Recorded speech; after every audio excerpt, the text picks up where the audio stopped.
Ruchir, if you were a global investor looking at the Bihar story as a stock, what would you like to see the new government do to give someone like you and others the confidence to go and invest in the Bihar story?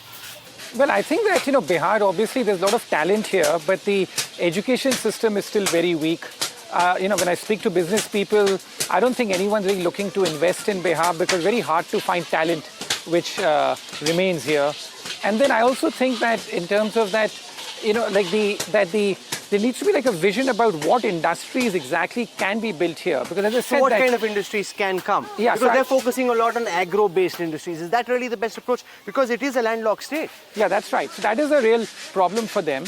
But I also feel that in terms of things like real estate, construction, even that kind of stuff I'm finding is very hard for Bihar to pick up on. Why? So I think that it's still got to do with the residual image of what the law and order is like here. It's still got to do with the residual image about what the past, still had to do here. And also the fact that this is my big fear about Bihar, really, to be honest, that the state seems to be getting stuck in a welfare trap. And what do I mean by this? Even in this election, nearly 3% of GDP has been announced in pre-poll welfare schemes. Now, when you're spending so much money on welfare, but it's happening in all states. I know, but Bihar is the highest. So you're totally correct. So I think that, and this has been my biggest problem as far as the India growth story is concerned, because we speak about Bihar, but I've always said so for many years, in our interviews, that why India can never be like China. Because when China was at a similar stage of its development, it was just investing everything in infrastructure. It was investing nothing on welfare, right? Because it was ruthless capitalism. Like in India, the issue currently is the fact that we're still investing a lot in welfare. Under the Modi government, he tried to shift the balance towards infrastructure away from the welfare that the UPA was going down under.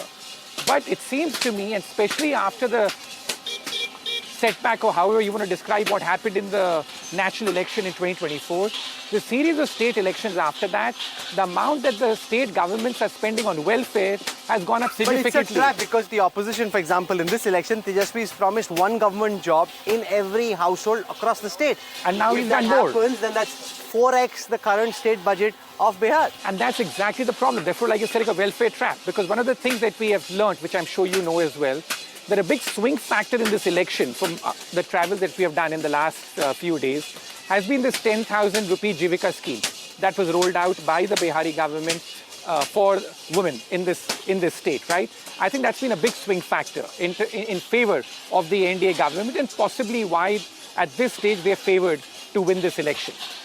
But now Tejaswi, to counter that, is promising 30,000 rupees. So I think that that's the kind of vicious loop that states get stuck in. When you see scenes of poverty here, or when you see, people here, you want to almost make, donations, charity, do grants. But at the end of the day, no growth model can be based on that. You can paper over cracks with that, but a growth model has to come bottom up, driven by employment, driven by new jobs and stuff. So my fear for states like Bihar and in general in India is of us getting stuck in this welfare trap where we are now spending more and more, and particularly like in elections, to win elections. And this is the upside and the downside of digitization. That, we attended Prime Minister Modi's speech somewhere, and he rightly pointed out that, listen, under Rajiv Gandhi's time, he would lament that of every 1 rupee which is spent, only 15 paisa gets to the intended beneficiary. And that became a very sort of famous characterization of how the welfare state in India leads to many leakages. Now, because of digitization, what we've seen is that the leakages have gone down significantly. Most people now who have been promised whatever the government is saying are actually getting direct money into their bank accounts and stuff. So, that's a great upside in terms of how the leakages are being stopped. But also the downside is that governments close to elections now find it so convenient that you just transfer money to people's accounts and you're able to swing the election. I think it started in earnest with Madhya Pradesh. And then what happened was Maharashtra. I think we saw it in a very dramatic swing that took place. And in Bihar too, I think that 3-4 months ago, the assessment that I was hearing about this election was, it's a pretty close election. Now, having traveled for the last few days, now we get to hear that the election is very much the NDA is in the lead in this election. There are many reasons for that, but possibly the leading reason for that, as I said, is the Jivika scheme.